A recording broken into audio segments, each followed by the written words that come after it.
This is a 1 week review of the Niche Zero grinder.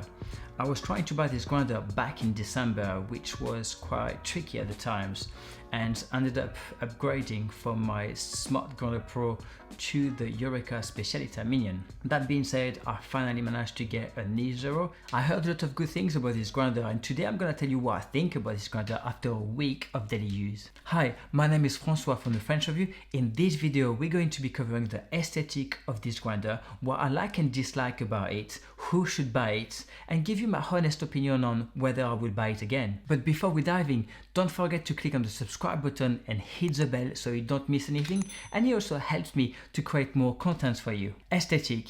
This grinder feels well built, and this was my first impression when I got this grinder out of the box. It's heavy, it feels solid. I love the shape of this grinder. It looks really sleek and will fit in any kitchen. I think they put a lot of thought on this grinder and it looks absolutely superb. What I like about this grinder, the first one, the versatility.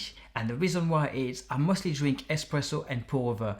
And I find this grinder very versatile. It's very easy to do either espresso or pour over. I was really pleased how easy it is. You just have to turn the ring on top of the grinder if you want to do an espresso or pour over. That being said, I found myself having to go beyond the 50 mark grind size. Having maybe some more grind size marks beyond 50 might be a good thing, maybe up to 70 or 80.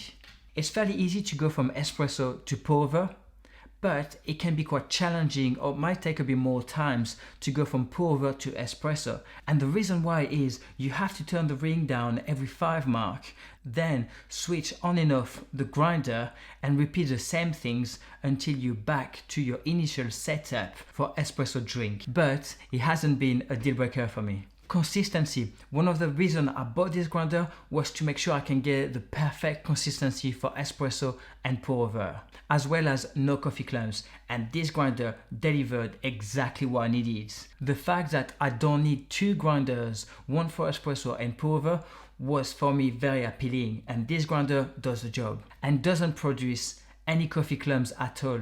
The next one is a workflow. I'm initially not a single dose person, or I wasn't, but this grinder is specifically dedicated for single dose use, and I have to say I did change my mind. And the reason why is it's just seamless, easy to use, and perfect if you're using different brewing methods. The name of this grinder is the Niche Zero, and the reason why is it's meant to have zero coffee retention. That being said, I do have a beer retention, which is around 0.3 gram of coffee retention, but you can buy one of these drum massage cup, which you can find on Amazon, and I'll put a link down below in the comments. It's very practical and you can use it after each single dose. I personally got the transparent version and I don't necessarily recommend it. The reason why is it gets easily dirty and you have to clean it quite often. If you can find the same things with a different color, it might be a better idea. What I dislike about this grinder, the first things, the dosing cup. It's down to preferences, but I'm not a huge fan of the dosing cup. And the reason why is I find this dosing cup too narrow. It's hard to clean.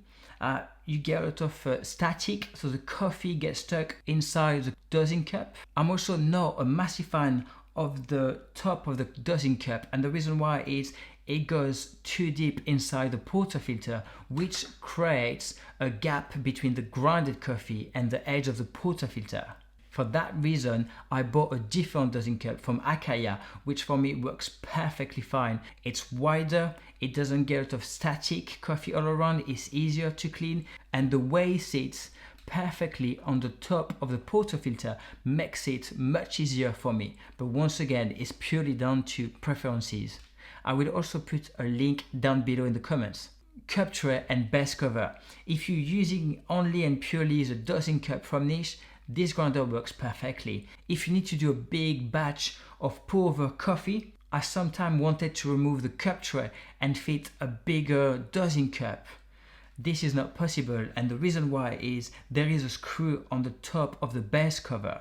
So question to Niche, it might be a good idea to find a way of making this screw on the top of the base cover removable to be able to fit bigger dosing cups.